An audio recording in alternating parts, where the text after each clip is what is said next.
The darkness, we were waiting, without hope, without light, till from heaven you came running.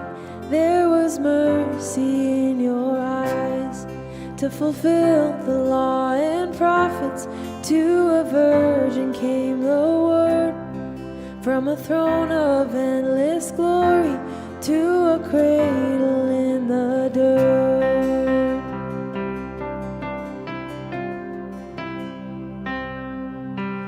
Praise the Father, praise the Son, praise the Spirit, three in one.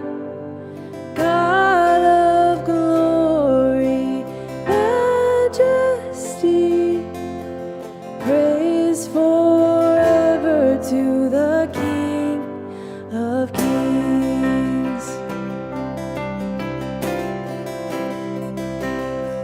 To reveal the kingdom coming, and to reconcile the lost, to redeem the whole creation.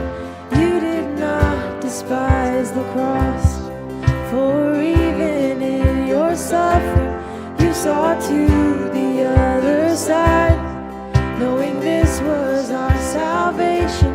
Jesus, for our sake you died.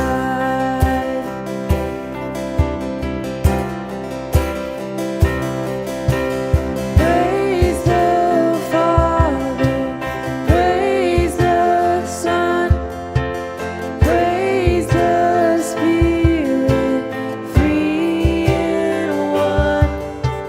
God of glory, majesty, praise forever to the King of Kings. In the morning that you rose, all of heaven held its breath, till that stone was moved for good, for the Lamb had conquered death. And the dead rose from their tombs, and the angels stood in awe, for the souls of all who come to the Father are restored. And the church of Christ was born, and the Spirit lit the flame. Now this gospel truth of old shall not kneel, shall not fade. By his blood and in his name, in his freedom I am free. For the love of Jesus Christ, who has resurrected me.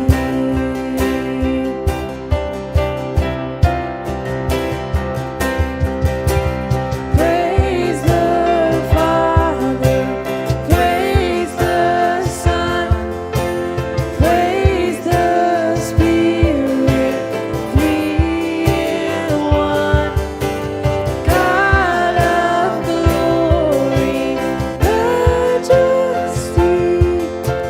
praise forever to the King of Kings. Praise forever to the King of Kings.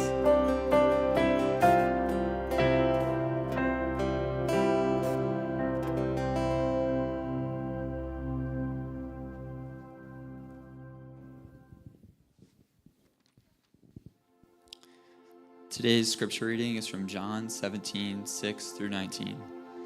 I revealed you to those whom you gave me out of the world. They were yours. You gave them to me, and they have obeyed your word. Now they know that everything you have given me comes from you. For I gave them the words you gave me, and they accepted them. They knew with certainty that I came from you, and they believed that you sent me. I pray for them. I am not praying for the world, but for those you've given me, for they are yours. All I have is yours, and all you have is mine, and glory has come to me through them. I will remain in the world no longer, but they are still in the world, and I am coming to you. Holy Father, protect them by the power of your name, the name you gave me, so that they may be one as we are one. While I was with them, I protected them and kept them safe by that name you gave me. None has been lost except the one doomed to destruction, so that Scripture would be fulfilled.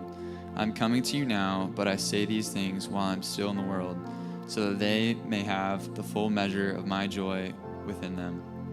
I have given them your word, and the world has hated them, for they are not of the world any more than I am of the world. My prayer is not that you take them out of the world, but that you protect them from the evil one. They are not of the world, even as I am not of it. Sanctify them by the truth. Your word is truth. As you sent me into the world, I have sent them into the world. For them I sanctify myself, that they too may be truly sanctified.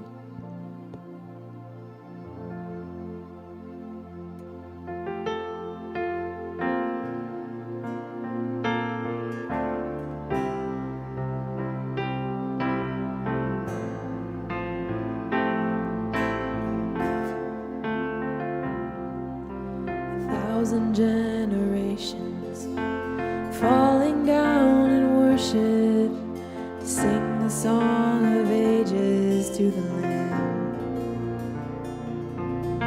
And all who've gone before us, all who will believe, will sing the song of ages to the Lamb.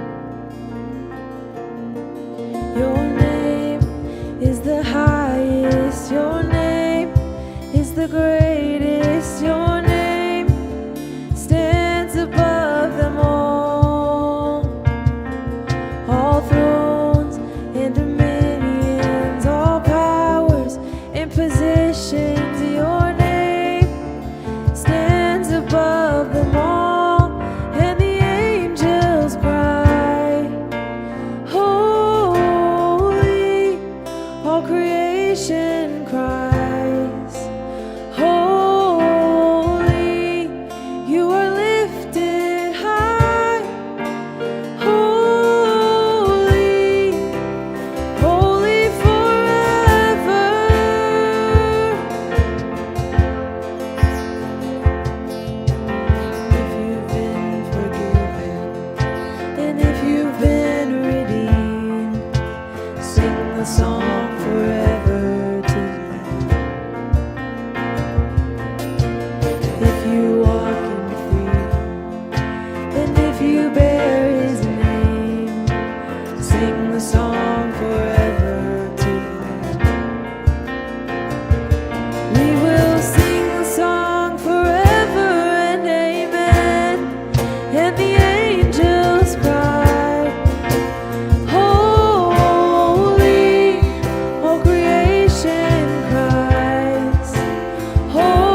morning, everyone. You all may have a seat.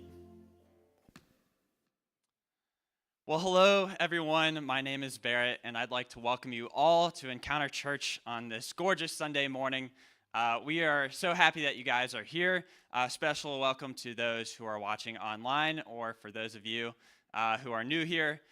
If you are new, we'd like to meet you guys. So on your way out later today, feel free to stop by the connection table. That way we can meet you and get to know you a little bit.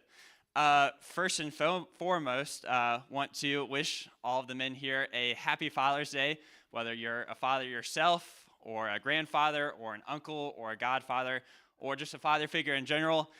We're so thankful for all the things you do, whether it's little things like teaching us how to ride a bike, or more important things like just being a good friend and being good role models that we can look up to. But I know we have some absolute rock star fathers in this congregation. I get to see a couple of them on a weekly basis in the Matthew small group, but we want to celebrate all of you guys. So, after service today, we're going to have donuts outside. We also recognize here at Encounter Church that Father's Day might not necessarily be a celebratory day for everybody. Whether you've lost your father recently, or a grandfather, or maybe you don't have the strongest relationship with your father. So if you feel like that's you here at Encounter, we just want to let you know that we love you and we're here for you, and you can lean on your church family on this day. But a little bit more about Encounter Church. Our core values here are to celebrate, serve, grow, and multiply. And we don't just do that here on Sunday mornings. We also do that throughout the week through gatherings and events and small groups. And to stay up to date on all of those, feel free to follow us on social media. We are on most major platforms such as Facebook, Instagram, and YouTube. YouTube in particular is an important one. If you're ever out of town, you can tune in on our live stream on our YouTube channel. Just as financial health is crucial to our personal and our family's lives, financial health is also crucial to our church family. So if you consider Encounter to be your church home, we encourage you to give lavishly and joyfully as an expression of God's lavishness in your own life. And you can do that in a variety of ways. You can do that in person in the back on your way out. You can do that online or via text or via mail. Just some announcements. The main one today is our Grilling for Guatemala event that we have next Sunday after church. So each summer we send a mission team to Cruz Blanca, Guatemala, and to help with a learning center down there. So in order to learn more about that and maybe talk to somebody who's going to be going on that mission trip, and also you'll have the chance to donate. But please stay after church next Sunday for our Grilling for Guatemala event. We had a fantastic week of VBS this past week, and absolutely. And to learn a little bit more about that, we have a slideshow.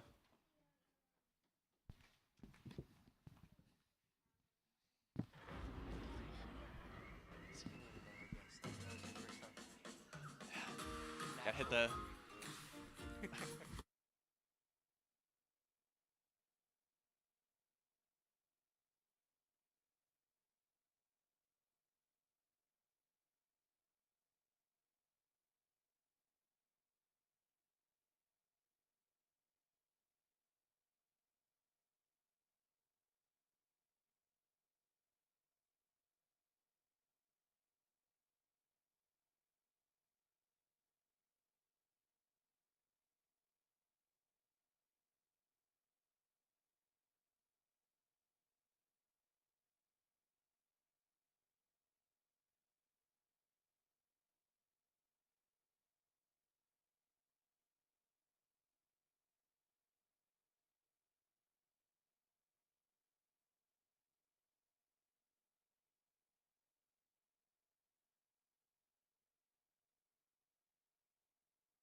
Wow. Well, as you guys can tell by those pictures, but also by all the giggles happening up front here, this past week was so much fun at Rainforest Falls VBS. If I haven't gotten to meet you before, my name is Rachel. I'm the director of kids ministry here, and I think I speak on behalf of all of our volunteers in saying that this past week was truly a blast, not only getting to do all the fun things, but also getting to know all these really cool kids at our church and in our community. And so if you're a part of the Encounter family that either helped with the decorating day or helped volunteer last week or donated in some type of way to making VBS happen, we want to say a profound thank you because I know my life was changed from this past week. Do you kids think that you had a lot of fun last week too? I had a feeling that the answer would be yes for some reason. I can't tell why. But I want to share with you guys a little bit about what we learned this past week. But first, I want to ask, you can raise your hands and I'll bring the microphone to you to answer. 3 friends, tell me what your favorite part of this past week was. We'll continue with the tradition of seeing Ollie's hand first and letting him share. What was your favorite part of this past week of VBS, Ollie? Games. Games, Joey. Okay, let's get one more over here. All right, tell us your favorite part of VBS, Bella. About What was it? the person who catches butterflies here. What was his name? Daniel. Dr. Flutterby. I really enjoyed Dr. Flutterby too.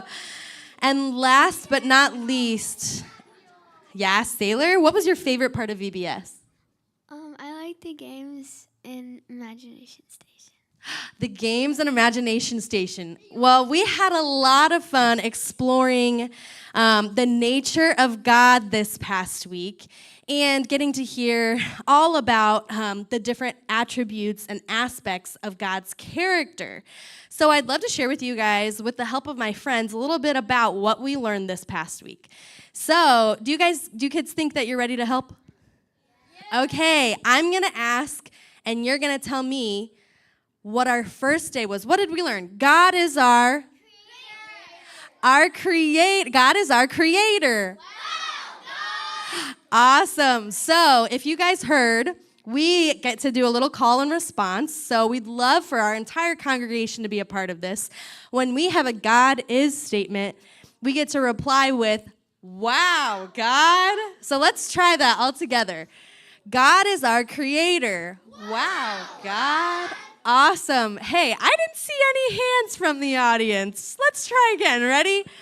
God is our creator. Wow, God. Oh my gosh, we're really worshiping the Lord now. Awesome. So we learned all about how God made us. And then we learned on day number 2, God knows everything. God knows everything. Awesome. So we got to learn not only did God make us, but he also knows everything about us, inside and out. And then on day 3, we got to learn that God is our safe place. Awesome. We got to learn that God made us, God knows everything about us, and also that he is our truest friend. And then on day 4, we learned that God is love. Nice. I almost forgot on that one, but you guys reminded me. So we learned that God made us, that he knows everything about us, that he's our truest friend. And not only that, but we learned that he lived a perfect life through his son Jesus down here on earth, that he sacrificed his life for us, and then he rose again from the dead so that we could have friendship with him here on earth and forever. Which brings me to our last day. We learned that God is forever. Wow, you guys are really good at this. So we learn that we get to have a relationship with God here on earth, but also forever together. So I think, that was a really cool and exciting thing to learn about. But we also got to really experience truths of the Bible and experience the gospel even in real time through our friendships here at VBS. So, with that being said, wait a minute. Do I see a special friend in the audience? Wait a minute. Is that? It can't be. Dr. Flutterby. Wow. Bella's favorite. Well, we got to also meet Dr. Flutterby this week, who was on the search for a butterfly that I don't know the scientific name of. But we had a lot of fun with learning about Dr. Flutterby. Do you remember the name of this butterfly, Dr. Flutterby? The Lepidoptera glassata maxima pulchrito. That's exactly what I was going to say, actually. Great. So I think we should wrap up our time together with a song. Do you guys think that'd be a good idea? So if you are a kid who is here at church, even if you didn't participate in VBS this past week, we'd love to invite you to the front. If you're a volunteer who helped out with VBS this past week, I'd love to invite you to the front. And we are going to sing our theme song together.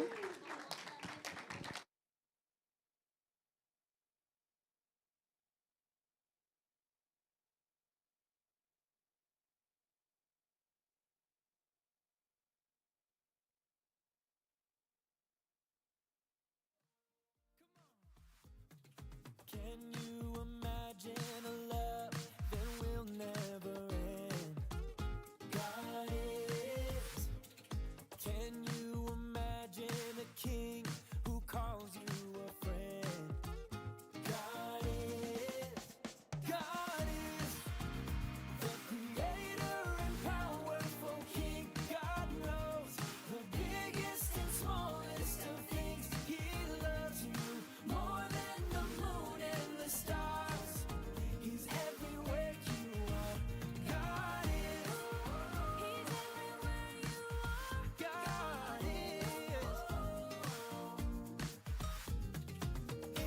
If you wonder if his arms are really open, if you wonder if there really is a heaven, if you wonder if you can really know him, he gave his son so you can live. God is the creator and powerful king. God knows the biggest and smallest of things. He loves you more than the moon and the stars. He's everywhere. He's everywhere you are. God is. God is the creator and powerful king. God knows the biggest and smallest of things. He loves you more than the moon and the stars. He's everywhere you are. God is. God is. Oh, God is. He's the creator and king. God is.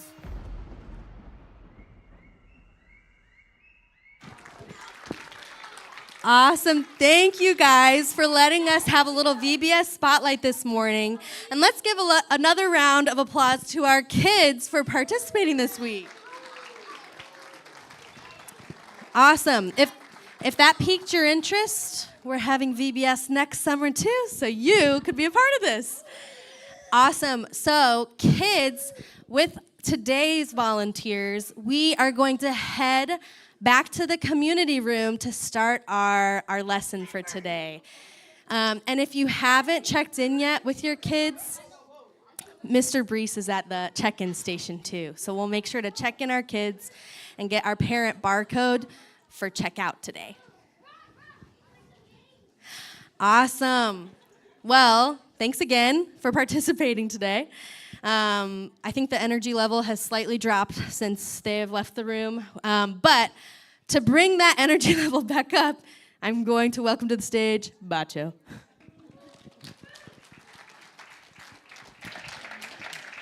You know me, the guy that brings energy. That's what I'm known for.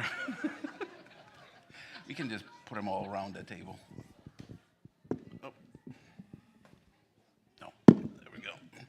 All right, so not only were we celebrating VBS, but we're also celebrating our fathers today. I don't need two microphones, okay. That one was not for me. So anyway, I thought what we would do this morning is do a short panel. And I have invited 3 of my dear friends. So if you guys you know who you are, come on up. I have more than 3 friends, but the 3 that I've asked you to be a part of this panel, we've got Adam, we got Aaron, and we got Brent, and they'll have a chance to introduce themselves also.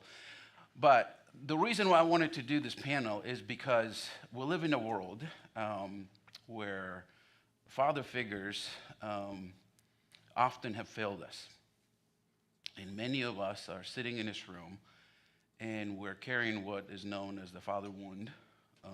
And our experiences with fatherhood has been very checkered. And because of that, I think culturally we're very gun-shy on days like this. Because we're aware of that, we're aware of wounds that we bring to the table, and a lot of times we don't know how to celebrate and how to appropriately talk about fatherhood. And what I wanted to do this morning is to put in front of us 3 living exemplars of good dads. Not perfect dads, but good ones. And there's a lot more good dads in this room, but these are 3 that I've chosen, and I have the microphone. So that's what we're going to roll with. But these are 3 dear friends that I've known for a long time. And the reason why I wanted to pick 3 of them is because they're at different stages of fatherhood. And you will hear from them where they are. But we'll have a brief conversation. So if you're worried if this service is going to go on till 1 o'clock, don't worry. We will finish in a timely manner. And we'll have donuts, and then you'll still make it to Costco in time. But anyway, so I want you guys to introduce yourselves and tell us briefly your favorite dad joke or a dad move that makes your wife or kids just roll their eyes. So you can use that microphone. My name's Adam McCampbell. Married 22 years to Chanel, and I'm the dad of Hudson, who will be 16, and Harrison, who will be 14 in August. My dad move would probably be the dad tax. I'm known to steal a French fry or 2 or some bites of ice cream, and they know every Halloween the dad tax is paid in Reese's peanut butter cups. So that gets some eye rolls. Reese's are my favorite too, by the way, Reese's Cups, yeah. I think I got that for Father's Day. My wife gave me Nice. a couple of large Reese's Cups. I'm Brent Stutz, and I am the father of Ryan, 28, Emily, who's here, 26, and Sammy, who's 22. And I've been married for 33 years. I think it'll be 33 years this Friday, actually. So, yeah, woo. So, I actually had a hard time with this dad joke thing, out of all the questions. I think this was my hardest one. So I actually asked the kids, and I got a couple responses back. So one was, like, every time we get in the hot tub or a pool, I always say, "Move over, bacon, here comes sizzling." I don't know why, but I get eye rolls on that all the time. That's a good one. And then, thank you. And then the other one was, the on top of their heads, "This is a brain sucker, you know what it's doing," Of course, I would say starving. They would say, "No, Dad, it's feasting." And they would just roll their eyes, and I probably did that way too long as they were growing up. Those are good ones. Hey, my name is Aaron. I am the father of Wesley. He's about 10 months old, so I'm definitely the newest one here. As I was thinking about this, too, I'd say the thing that makes Rachel chuckle the most is I've always gotten the lyrics and songs wrong, like my whole life. But especially now that I've been singing a lot more nursery rhymes, I basically have a lot of nursery rhymes that I've just made up. And so you know, like the ants go marching. I have my entire own version of this song, and so that's kind of what it is. Okay, maybe after service you can sing it for us. I'm You know, particularly interested I think in that Wesley one. gets will that be privilege right now. Okay. Now Wesley's going to grow up singing those, and when he's in VBS, people will be like, "What song are you singing?" But anyway, like one of the things what I ask you is, I'm like, I don't care what you share, I just want you to be honest. So we're diving right into the deep end. And the question I have for you guys, what's been the hardest thing about being a dad? And something that maybe even right now you're still wrestling with and trying to figure out. Yeah. Okay. You know, I wouldn't say I'm like a super anxious person, but I don't think I really realized that being a dad, it can bring a lot of anxiety on, especially with Wesley. He has a lot of allergies, you know, and I get kind of wrapped up in how severe they can be and trying to make sure that he's eating the right food and that he stays away from certain foods he shouldn't have. And then also you just want to make sure he's growing and developing the way that he should. And so I think that, you know, when I think about being a dad, that was never like, oh, you're going to be anxious. But that is something that has kind of happened in the last 10 months. So kind of wrestling through that. I would say building on that actually. Well, one thing is just, you know, time and, you know, balancing career, 3 kids, and just, you know, making time for them versus your career. I think that's been tough. And then the other one is a little bit like what you're saying, just like worrying, right? Like, and it doesn't stop, you know, at 28, 26, and, you know, 22, you think like they're 21 or 18 or whatever, and you're done, and you kind of boot them out and you're on, but, you know, it's like a lifelong journey with them and, you know, worrying about them and caring for them. Yeah, I can relate to all that. I think for me that it's kind of a two-parter. What I wasn't warned about as far as the hard aspect of fatherhood and parenthood in general is first, how much fun it is. Like I love being Hudson and Harrison's dad and watching them grow up. But I think the other part to that is no one tells you how many times you have to say goodbye to your kids.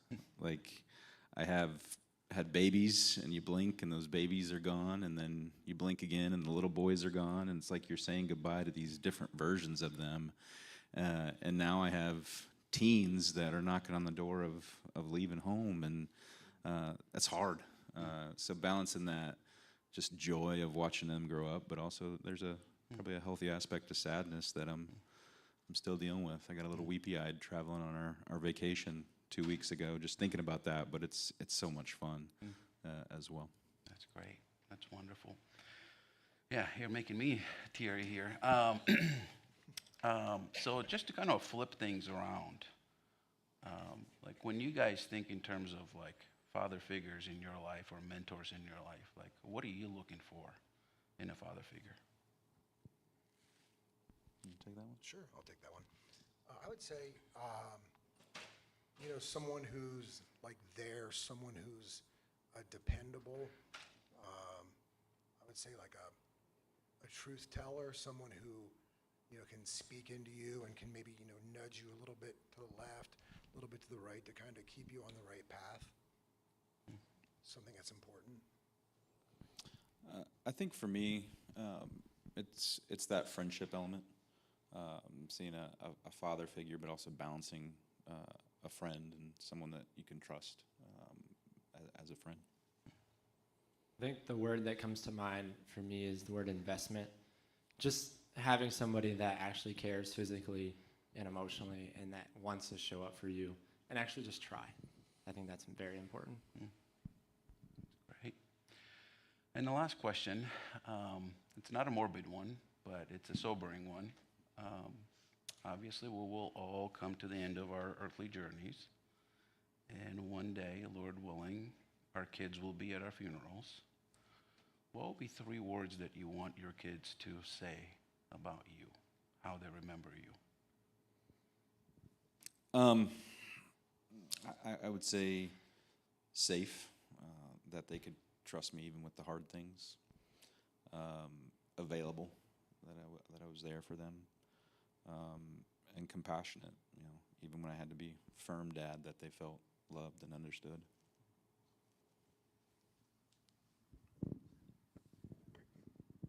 I would say maybe generous, wise, and loving. 3 words that come to mind for me are sacrificial, patient, and listener.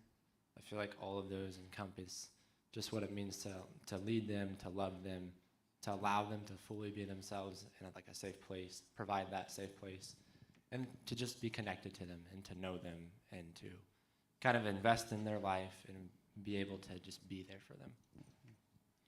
Well, thank you guys for sharing that. I mean, this is an invitation for us, whether we have biological children or we have younger friends, to play these roles in people's lives. Like, it doesn't take that long. Like Adam was saying, you blink and suddenly, not only they're older, but you're older.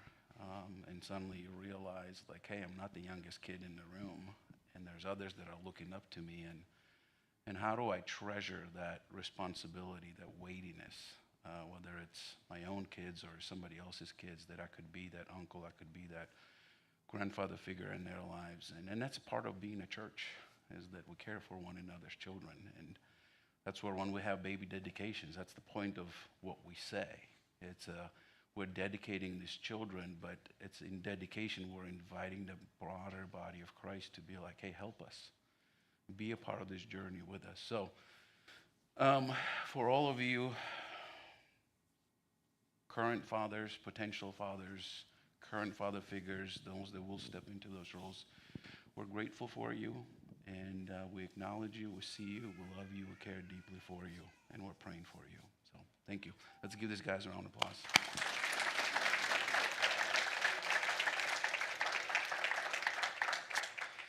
And before we transition into the sermon, we got, as always, a short video for you.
Well, once again, happy Father's Day to you all.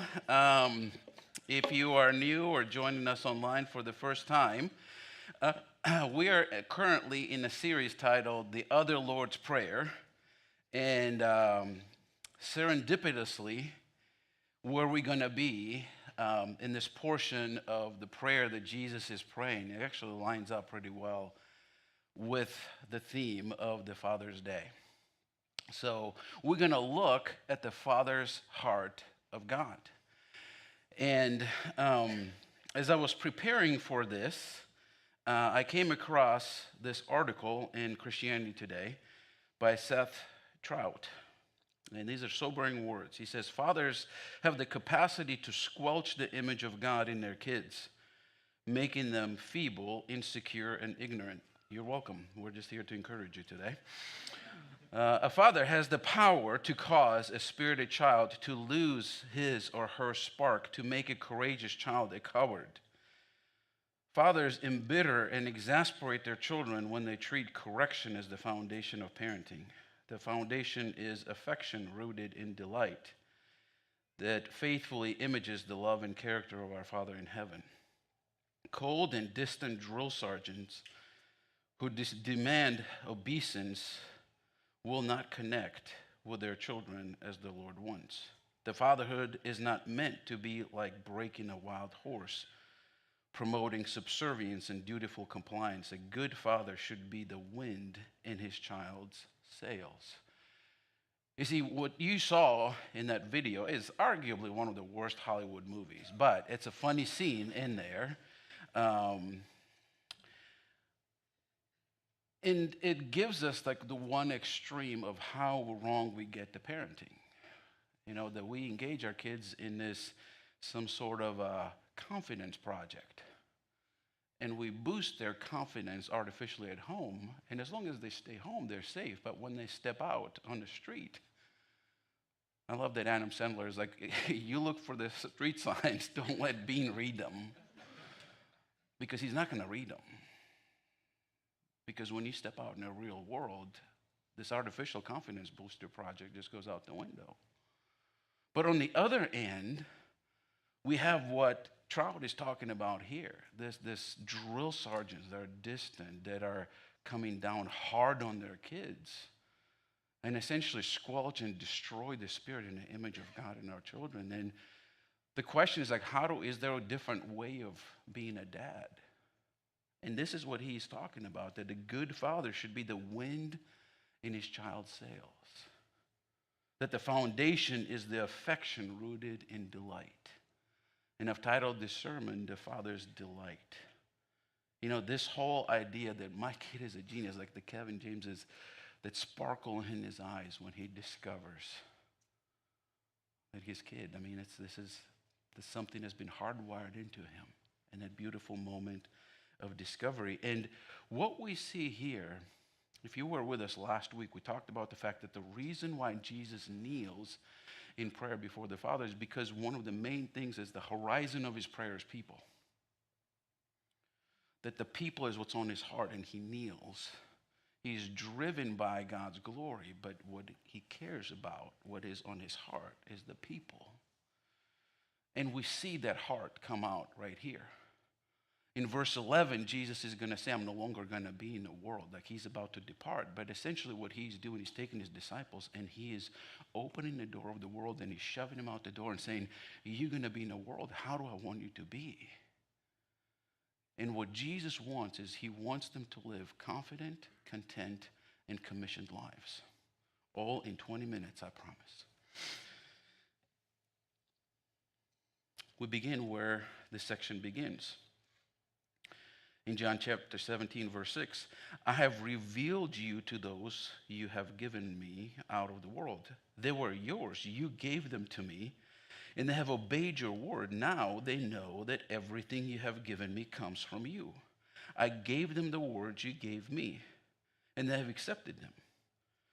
They knew with certainty that I came from you, and they believed that you sent me. I pray for them.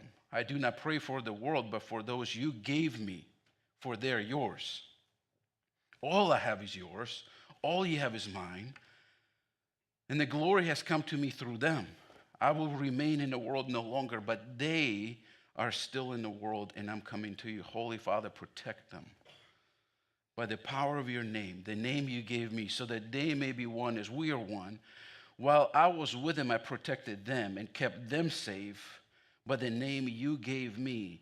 None has been lost except the one doomed for destruction, so the scriptures will be fulfilled. This is such a packed passage, and we could spend like weeks upon this. But I want to point out is, first of all, this whole sense of when Jesus is dreaming about his disciples, when Jesus is thinking about what kind of a life he wants you and I to live, he wants us to live a life of confidence.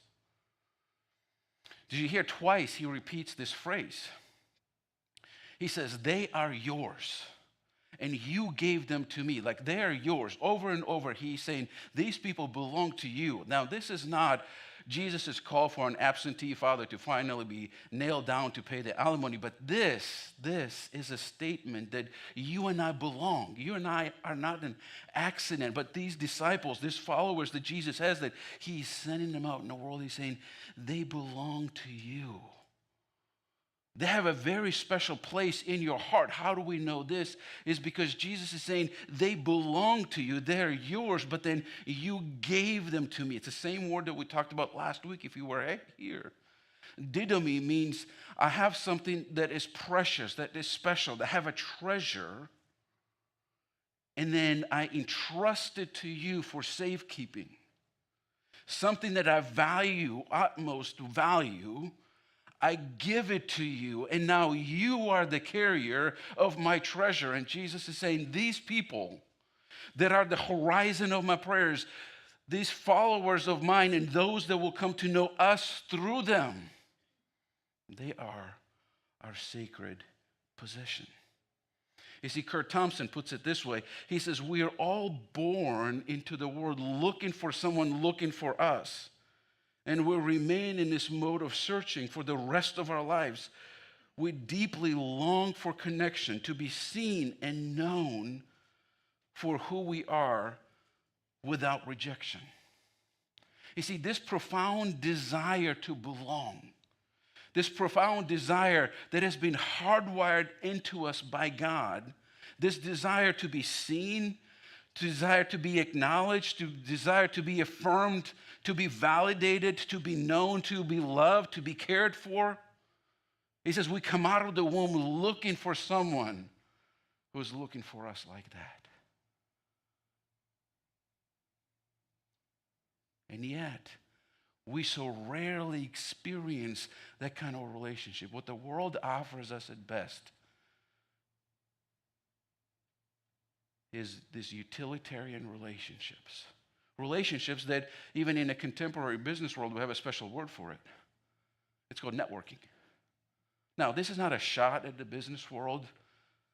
It's just an acknowledgement that some things that work in the business world become destructive when they transfer into family relationships, into friendships, into marriages, into our relationship with God in particular. Because you see, what happens, there's a big difference between world's networking relationships and God's familial bond. We have a little chart for you. There's this little confidence project. Like in both of those kinds of relationships, with different ways we get to the sense of confidence because we all want, right? Like whether believers or non-believers. What do we want for ourselves? What do we want for our children is to be able to stand in the world in fullness of confidence. That's what the whole little clip was about. Even though Bean is misspelling the word confidence, his mom is like, don't destroy his confidence.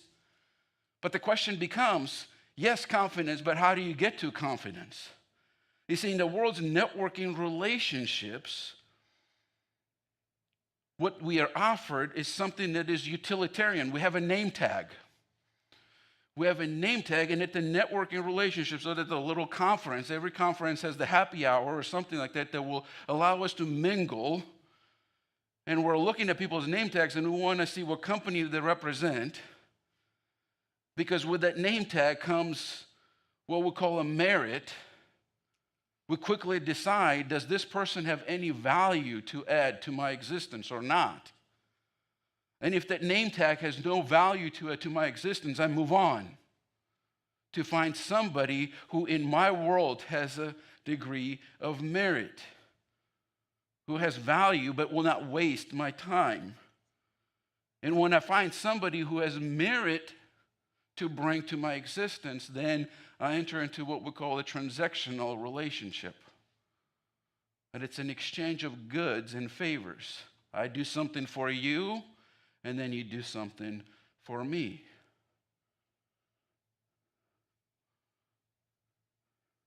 So what happens with confidence in this kind of a realm? In this realm, confidence is one. Confidence is what you see. Confidence is you prove yourself by. Where this kind of relationships go out the window is when you get to the nursing home. This is why nursing homes often could be some of the loneliest places on the planet. Because suddenly you don't have a utilitarian value. You don't have a company name behind you.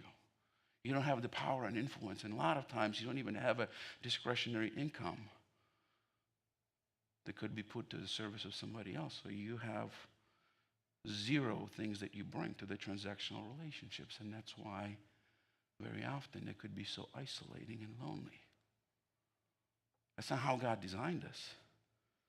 God created us for familial bonds, where your and my existence is a sheer gift. We brought nothing to our own existence.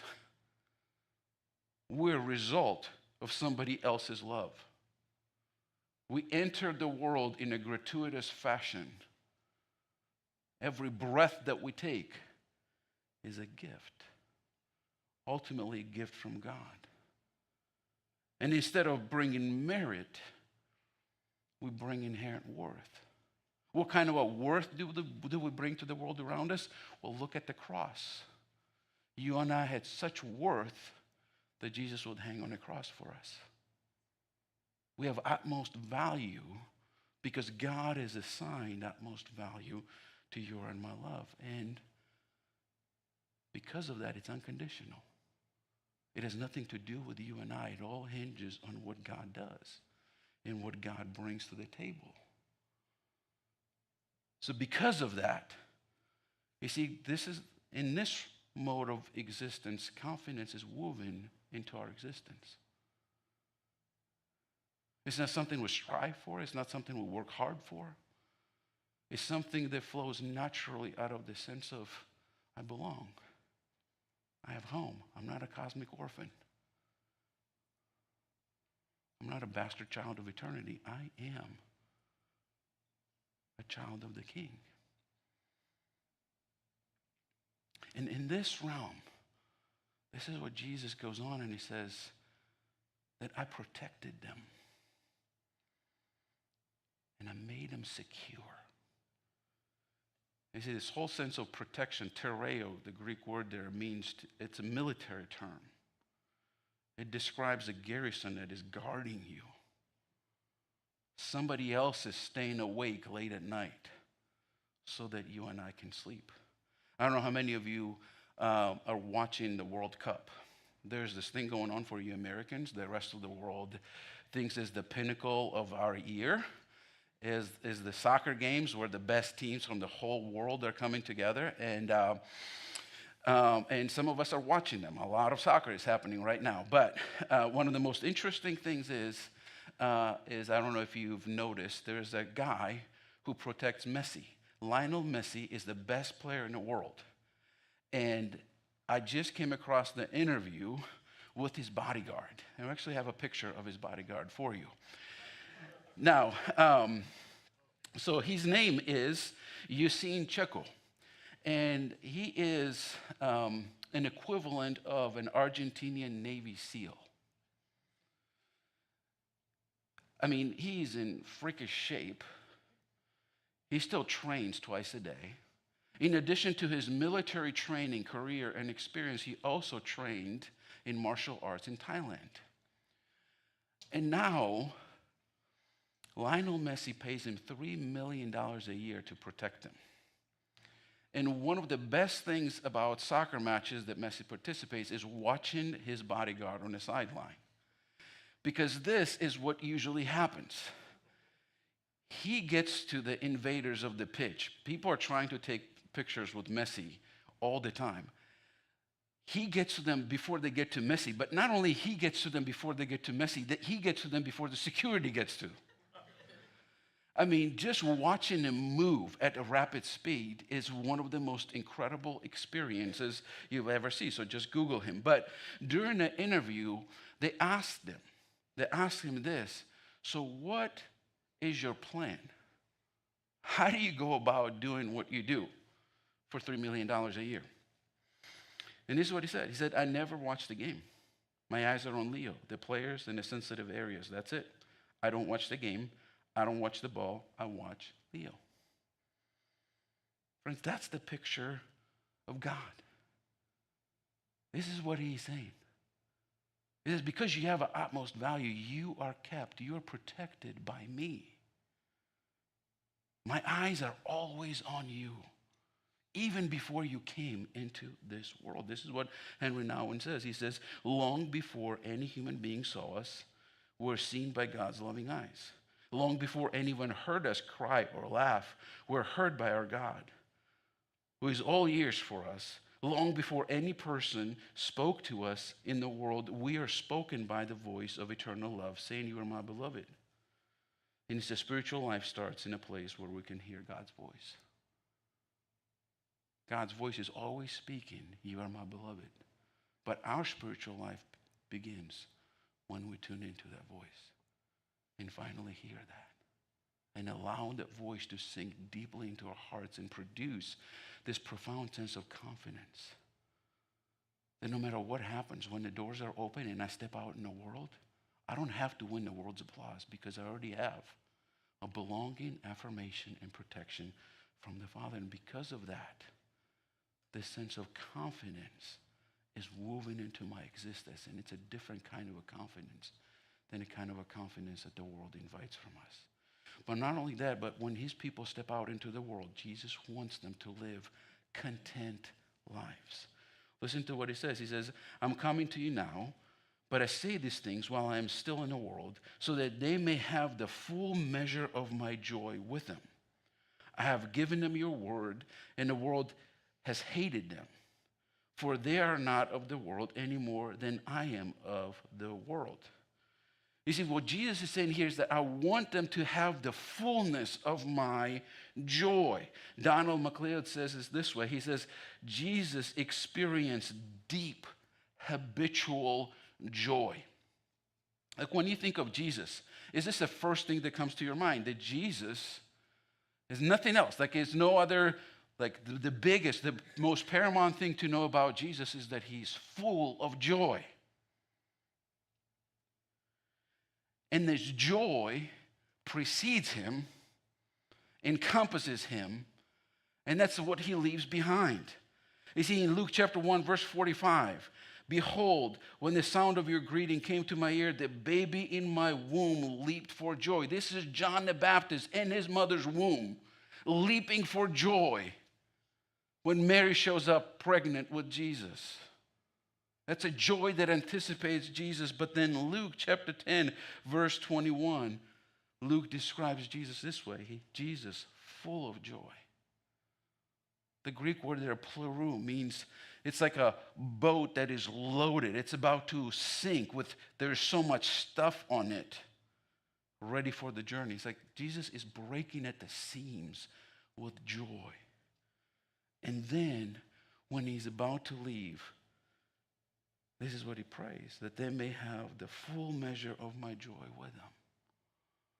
He says, I want them to have the kind of a joy that I have right now. So the question becomes, what is this joy, right? And if we're good evangelical Christians who have grown up going to evangelical churches, most likely this is what you and I have heard, that the joy is different from happiness, right? How many of you heard that? And we typically say that happiness is circumstantial, but joy is not. And that's where we stop. Somehow we say happiness is linked with the details of our lives, but joy isn't. But then the question still lingers. What the heck is joy? And here's an interesting thing. To explain joy, I'm going to turn to neuroscience. Because Alan Score gives us a definition of joy that he didn't come up with. He just discovers in the pages of Scripture, and he's not even a Christian. But he borrows from us what we should have known. He says, joy is the emotional response to discovering that someone is glad to be with me. Joy is what we experience when we're in the presence of someone who is delighted to be with us. And we find that exactly in Isaiah chapter 62, verse 5, it says, as the bridegroom rejoices over the bride, so shall your God rejoice over you. He says, joy is like that emotion that the bridegroom feels when he sees his bride walking down the aisle. I had an interesting experience of that several weeks ago at Jack and Emily's wedding. And I'm going to embarrass them here because they're here. And it's a beautiful day. It's a gorgeous setting. And it's a kind of a experience that even an avid indoorsman like me does not mind being outside for. And we're out there, and Jack and I are standing, and Brent and Emily are coming down the aisle. And I look over at Jack, and I'm shocked at what I see. He's got his smartphone out, and he's watching the Stanley Cup highlights. I mean, this is Montreal against Buffalo, and it's like he keeps watching. He's not even see it. Like, we're all standing, and she's walking down the aisle, and the music is playing, but he is like mesmerized by this smartphone. And I lean over and said, Jack, you might want to put that away. She's walking down the aisle, and he leans in. He's like, could you tell her to walk, motion her, tell her to walk faster, because I'm kind of getting hungry. You know I'm lying to you right now, right? That's not what happened at all. I mean, this is like literally, he's standing here, and it's like the tears are just streaming down his face, and his knees are shaking. Like, I am leaning in, and I'm saying, Jack, breathe. Breathe. Why am I saying breathe? Because I can see Emily just reaching deep down into his cavity and is grabbing every ounce of oxygen and pulling out of his cavity because she's taking his breath away from him. Friends, this is the picture of joy. This is what Jesus leaves us with. Joy is not circumstantial, it is relational. Joy is what we experience when we're in the presence of someone who looks at us and he says, you take my breath away. And when we have that sense, we walk through the world, not just with a profound sense of confidence, with our chest held high, but with a deep sense of contentment. We're no longer hungry for validation, for approval, or little side hustle here, little sweethearts on the side over here, because our full contentment in this profound joy that we have found. Brandon Manning puts it this way. He says, I have been seized by the power of a great affection. My deepest awareness of myself is that I am deeply loved by Jesus Christ, and I've done nothing to earn or deserve it. You see, when Jesus opens the doors and lets his disciples out in the world, he says, I want you to live confident lives, knowing that you belong. I want you to live content lives because of the experience of joy that you have with me and with one another. And finally, he says, I want you to know that you are not just out there to frolic around as you wish, but you're living a commissioned life. John chapter 17, verses 15 through 19, it says, my prayer is not that you take them out of the world, but that you protect them from the evil one. They are not in the world, even as I am not of it. Sanctify them by the truth. Your word is truth. As you have sent me into the world, I have sent them into the world. For them I sanctify myself, that they may too be truly sanctified. You see, what he's saying is that I am sending them out. Apostolo, that's where we get the word apostle. Apostolos was somebody who was an envoy, a leader of the naval expedition, somebody who was sent on a mission by somebody else with the full representation and full power of the person who was sending them out. And Robert Mulholland warns us the significance of this profound sense of joy and profound sense of belonging that is necessary for us to live certain lives, because we will always live some kind of a life. And this is what he says. He says, we're being shaped into either the wholeness of the image of Christ or a horribly destructive caricature of that image. destructive not only to ourselves but to others. We inflict our brokenness upon them. We become either agents of God's healing and liberating grace or carriers of sickness of the world. You see, friends, there's only two ways that we can live lives. We can either live lives as agents of God's healing or the carriers of the sickness of the world. And Jesus says it all hinges on when you kneel in the privacy of your home. What do you experience? Do you experience a profound sense of belonging? Do you experience a deep sense of joy because you are mine? Because if you do, then you will step out in the world being content in that love and be the carrier of healing. Alexander Solzhenitsyn is one of the most celebrated Soviet writers of the 20th century. He is not the best of Russian writers. I remember being a 14-year-old kid and reading some of the other contemporaries of him, like Mikhail Sholokhov. Like literally, the dude just writes. I mean, I remember as a 14-year-old kid reading like literally 3 pages about the grain harvest in Donbass and weeping. I'm like, okay, well, what's happening here to me? I'm 14 years old, and I just read 3 pages about grain, and I'm weeping. But it's so well written. But then you come to Alexander Solzhenitsyn. We actually have a picture of him for you. We come to Alexander Solzhenitsyn, and it's like reading him in Russian. It feels like somebody took a styrofoam cup and had like these long nails, and they're just like scratching on it. Like, but the difference is that the Sholokhov was a liar. He was a Communist Party propagandist. What made Solzhenitsyn different is that he told the truth. He told the truth about the decay of Soviet Union. I mean, this was right after Stalin had died, and it's one of those things kind of like Khrushchev wants to say, like, we are different now, like everything is rosy, and Solzhenitsyn comes out and says, no, it's not, it's a lie. Our country's falling apart. Our economy is down the drain. And we have not even talked about these labor camps. We haven't talked about gulags.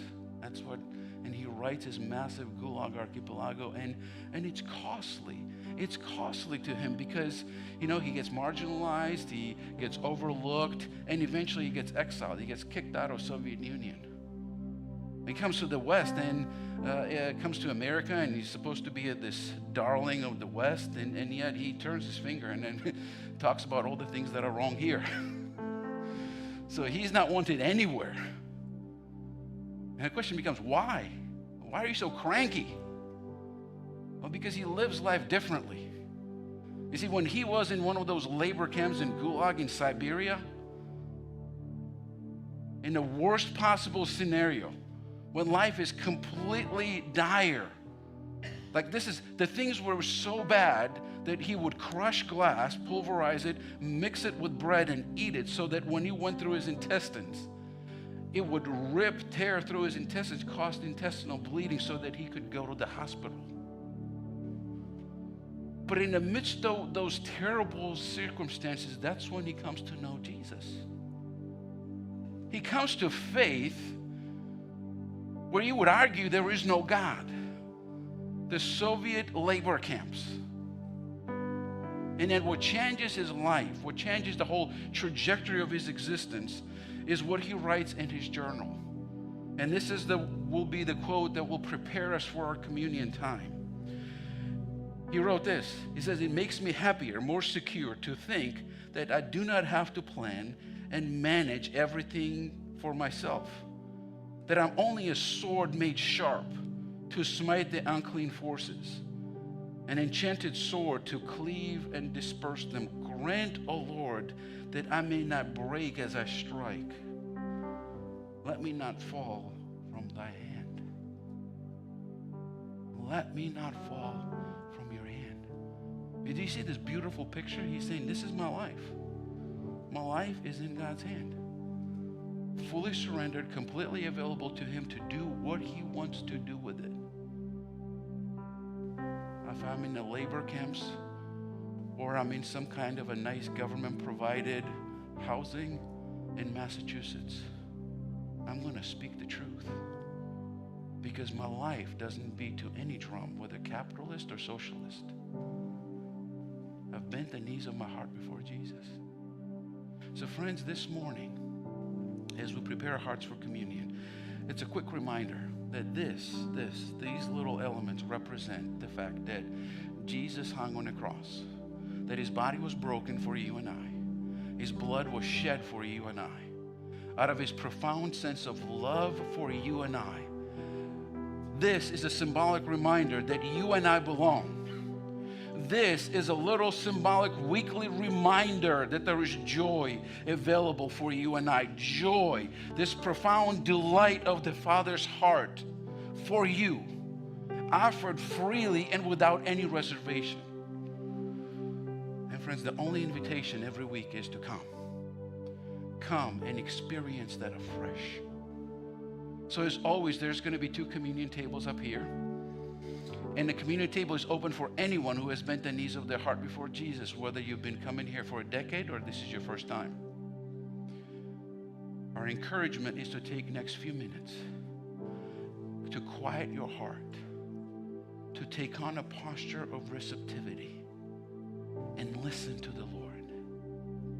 And as you prepare your heart and as you are ready to come and take the communion elements. For some of you, this is a special morning where you feel like you need to pray with someone, and there's going to be some of us behind that, on that side. We're just going to be there ready to pray with you. This is just an offer of a disciple to walk alongside of you, to be there to carry your burden, whether it's a big or a small one. Stop by and pray with us. Gracious Lord Jesus, thank you for this morning. Thank you for life that's pulsating through this church. Thank you for our little ones that had so much fun. Thank you for all of our volunteers and families. And Father, thank you for the fathers. And most importantly, thank you that we are not cosmic orphans, that we do have a Heavenly Father, the one who opens the doors for us and invites us to step out in a world in confidence and contentment with a deep sense of commission. We love you, Lord. Amen.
We are going to continue worshiping together in song this morning, so please feel free to stand and join us whenever you're ready.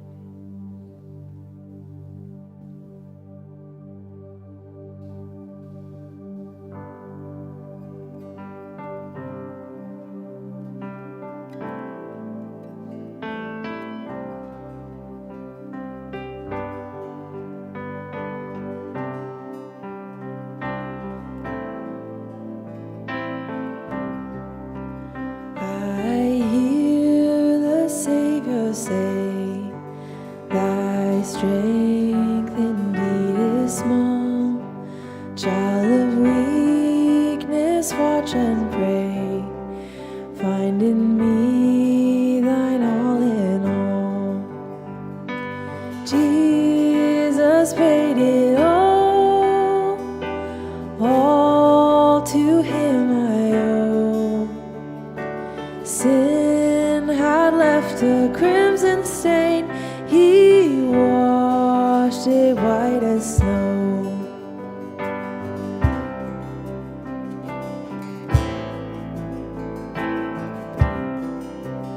Lord, now indeed I find thy power and thine alone can change the leper's spots and melt the heart of stone.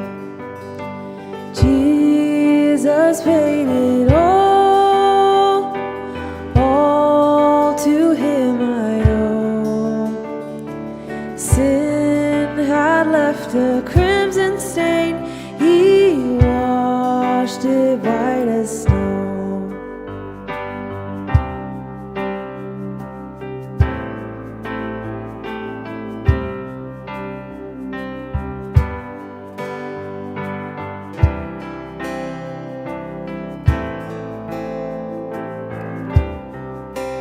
And when before the throne I stand in Him complete, Jesus died my soul to save.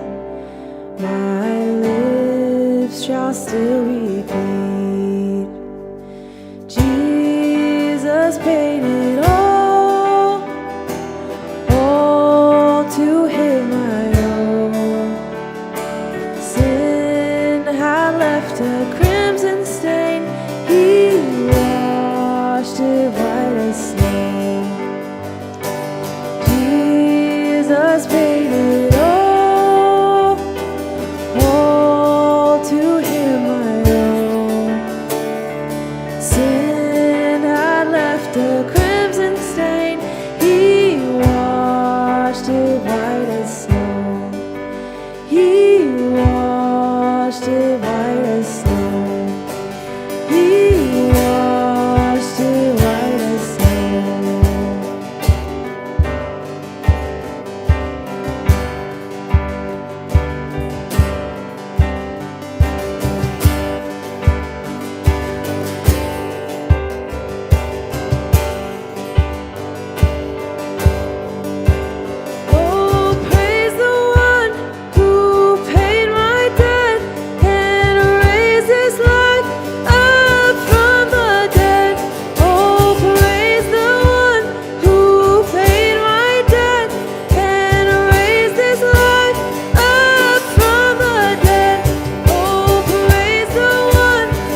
left a crimson stain, He washed it white as snow.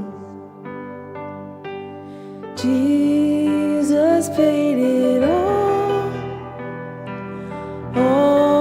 to Him I owe. Sin had left a crimson stain, He washed it white as snow.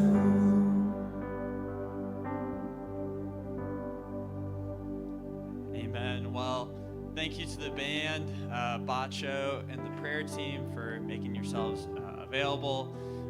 Thanks again to the three fathers, Adam, Aaron, and Brent, for being open and vulnerable about fatherhood. Just as a reminder, if you're new, feel free to stop by the connection table on your way out. Also a reminder, we have donuts, and another thing is, if you guys don't have any pressing Father's Day celebrations like lunch or a golf tee time, feel free to stick around for a VBS teardown after the service today. And yeah, we pray that you be full of faith, hope always, and love well. Have a blessed Father's Day and a great week.